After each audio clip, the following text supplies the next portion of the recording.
ముందుగా మహాస్వామివారి పాదపద్మాలకు నమస్కారం తెలియచేసుకుంటూ వీడియోలోకి వెళ్ళిపోదాం. ఆ కళ్యాణ మండపంలో నాదస్వరం, మేళతాళాలు సుస్వరంగా వినిపిస్తున్నాయి. చిన్నపిల్లలు అటు ఇటు పరిగెడుతూ ఆడుకుంటూ పెళ్లి వాతావరణాన్ని ఆహ్లాదపరుస్తున్నారు. మండపంలో అందరూ తమ తమ పనుల్లో నిమగ్నులై ఉన్నారు. పెళ్లి కుమారుడు కాశీయాత్రకు బయలుదేరి బావమరిది కోరిక మేరకు తన చెల్లిని పెళ్లి చేసుకోవడానికి అంగీకరించి తిరిగి వచ్చాడు. పెళ్ళికొడుకు పెళ్ళికూతురు ఊయల్లో కూర్చొని ఊగుతున్నారు. సుహాసినులు రంగురంగుల అన్నపు ముద్దలను వారికి భుజాల మీదుగా వేస్తున్నారు.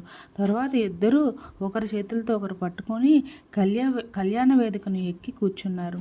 హఠాత్తుగా ఇంతటి ఆనందం అవర్ణమై మండపంలో సంతోషమయ దృశ్యాలు ఆగిపోయాయి.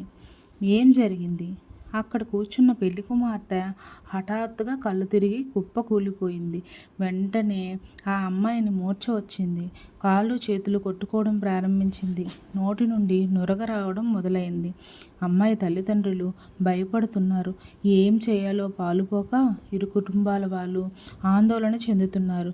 బంధువులు ఒకరు వైద్యునికి కబురు చేసి ప్రథమ చికిత్స కోసం ఆ అమ్మాయిని పక్కకు మోసుకెళ్లారు.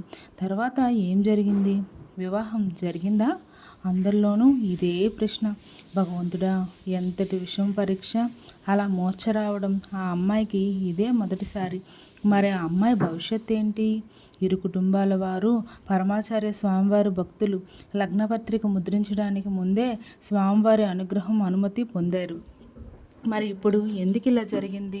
వివాహ క్రతువు నిర్వహిస్తున్న పురోహితుడు తేరుకొని ఒక సలహా ఇచ్చాడు. ఆ సలహా వల్ల అందరికీ కొంత ఉపశమనం లభించింది. చూడండి, ఎవరు కంగారు పడాల్సిన అవసరం లేదు.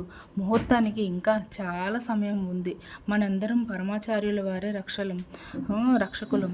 ఎవరైనా సరే ఇక్కడ జరిగిందంతా స్వామివారికి విన్నపించి వారి సలహా తీసుకోండి. వారి ఆజ్ఞ ప్రకారం నడుచుకుందాం. వెంటనే ఆయన చెప్పినట్లు చేశారు. విషయం అంతా మేనేజర్కి చెప్పగా వారు స్వామివారికి విశదపరిచారు.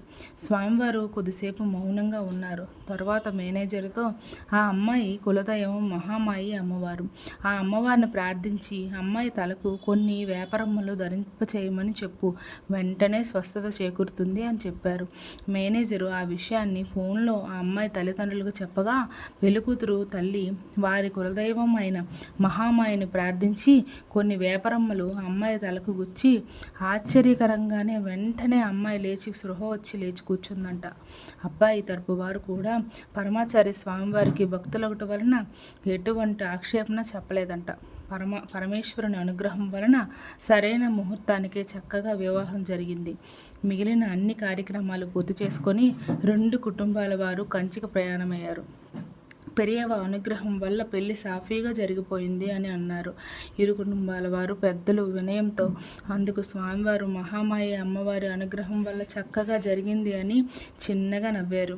అమ్మాయి తండ్రి స్వామివారితో, పెరియవ, మా అమ్మాయికి ఇలా ఎప్పుడూ మూర్ఛ రాలేదు అని అన్నాడు. ఇప్పుడు ఆమె సంపూర్ణ ఆరోగ్యవంతురాలు అని పరమాచార్య స్వామివారు చెప్పి అమ్మాయి చక్కగా ఉంటుంది అని చేయెత్తి ఆశీర్వదించారు.